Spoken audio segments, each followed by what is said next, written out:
Alright guys, so I'm sitting in traffic here right now, so I'm going to talk to you all about what I'm doing today.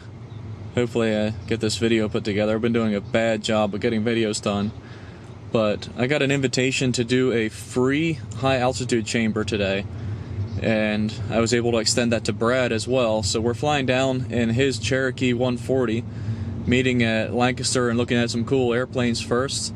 Then we're going to fly down to Philadelphia and do this high altitude chamber. And I'm hoping to bring the camera along for the whole thing and get a video put together for you guys. If you're watching this, I got it done, so there you go. Brad showed me some cool Bristol light sport aircraft. 5 and Ju-3Xs. Unfortunately, I lost all the footage of the flight over there, so we'll have to cut right to the high altitude chamber. So, the most important thing for you to remember is this is about symptoms, not time. We're going to let you stay off for 5 minutes if you want, or if you can, or if you need to. But really, within the first minute, if you get 3 symptoms, your body's telling you it's time to correct. So, also, if you don't have 3 symptoms, but you absolutely hate the exercise, you have a symptom that's uncomfortable and you want to correct, by all means correct. But once you correct, you're done. You get one shot at it, okay? So put the mask on. Once you put the mask up, leave it up, please. Okay, so we were just getting to the worksheet, and I explained the pulse oximeter. The pulse oximeter, show me your non-writing hand. Go ahead and put that pulse ox on any finger, and if you point it at me, like this, and then curl your fingers back around where your fist is pointing at me, just turn your hand over. If you read that, the top number will be your O2 saturation, bottom number is going to be your heart rate. Item number 4 in your worksheet where it says baseline, if you'll write those numbers down, and then you can take those off and save the battery until we go in. We'll be going here in about 5 minutes.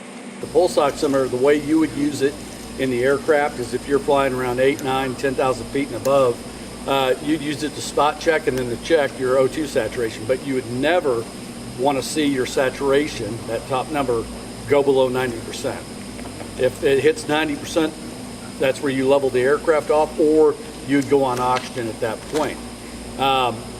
Today, you're going to see it hit numbers that are well below that. And here's what I want you guys to do for the first minute, is just sit there. I don't want you working on the worksheet. I want you specifically paying attention to what your body is telling you and what hypoxia feels like in its infancy. Because really, if you're going to correct for hypoxia, you're going to have to do it early. And you're going to have to rely on those early symptoms of hypoxia. Because the further you go into the demonstration, the further you go into hypoxia, the less likely it is that you do anything about it. So we're about a minute into the demo. Let's go around the horn real quick and see if you have any symptoms. Let's start with Hendricks. Anything? Nothing. Okay. Nick? What do you got? Tingling, all right. Greg? Chris? All right, and Brad. All right, everyone go to item number 4, 1 minute column, and annotate that. After each minute, my job will be to kind of get your attention and lead you to the appropriate column. I'll tell you, go to the 1 minute column.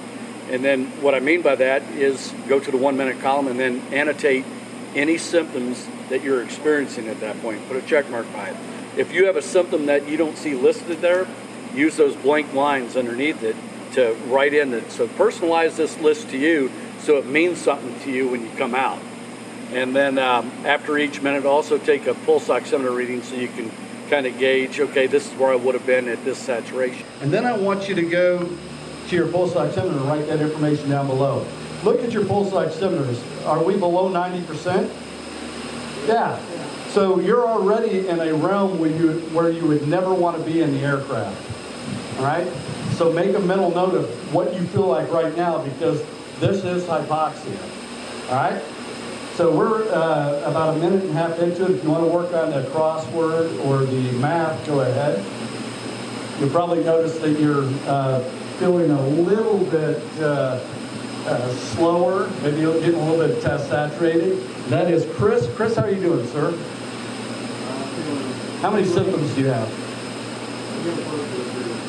All right.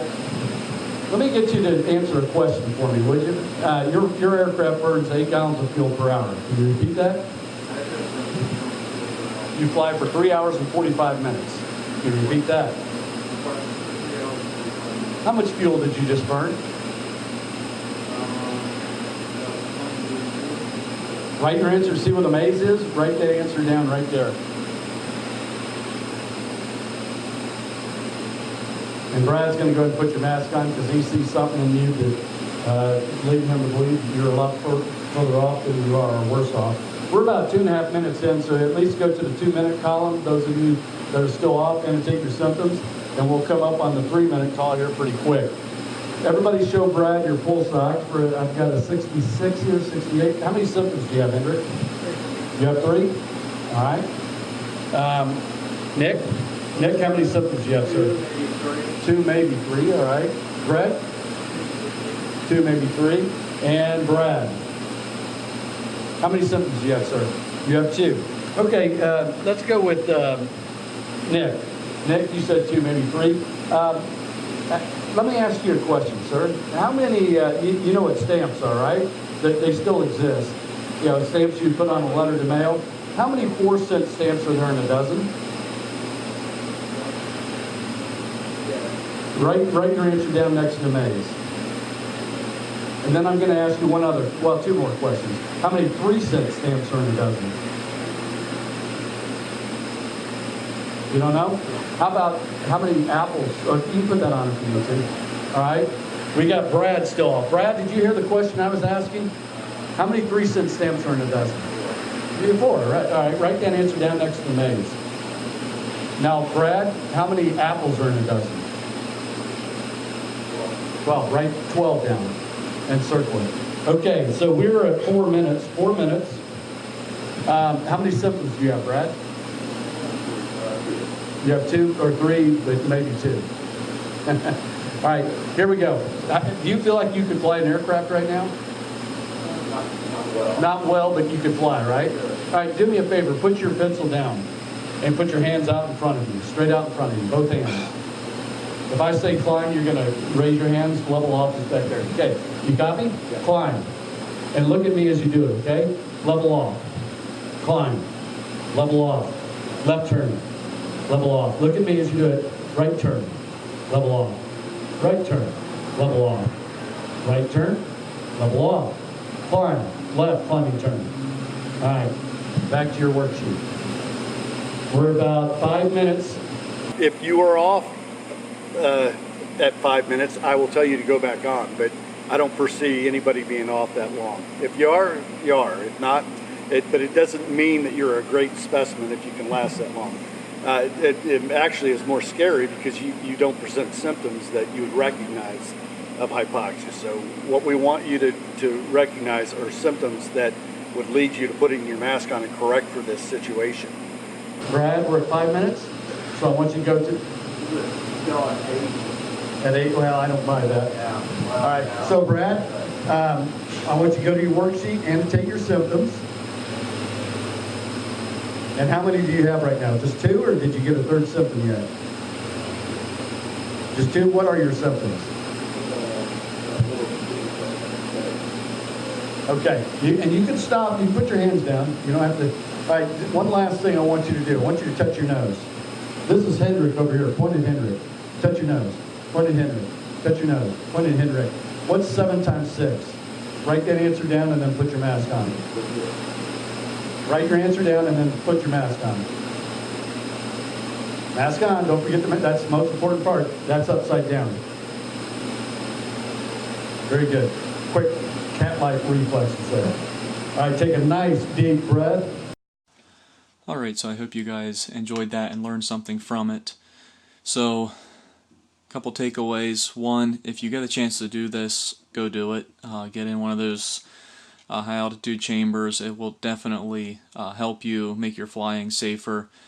We are not required to use oxygen, as you probably know, until you're at 12,500 feet for more than half an hour, or 14,000 feet.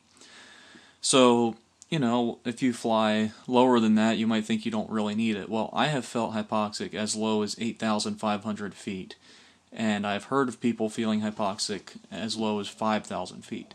So I did not have a pulse ox at that time. I got one since then. I picked this thing up on eBay. It costs about $10.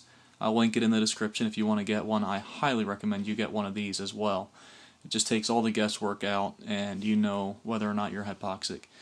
So go to a simulator, get one of these guys, subscribe to my channel, please, like the video, tell me what you liked about it, and come back and see me on the next one. Bye.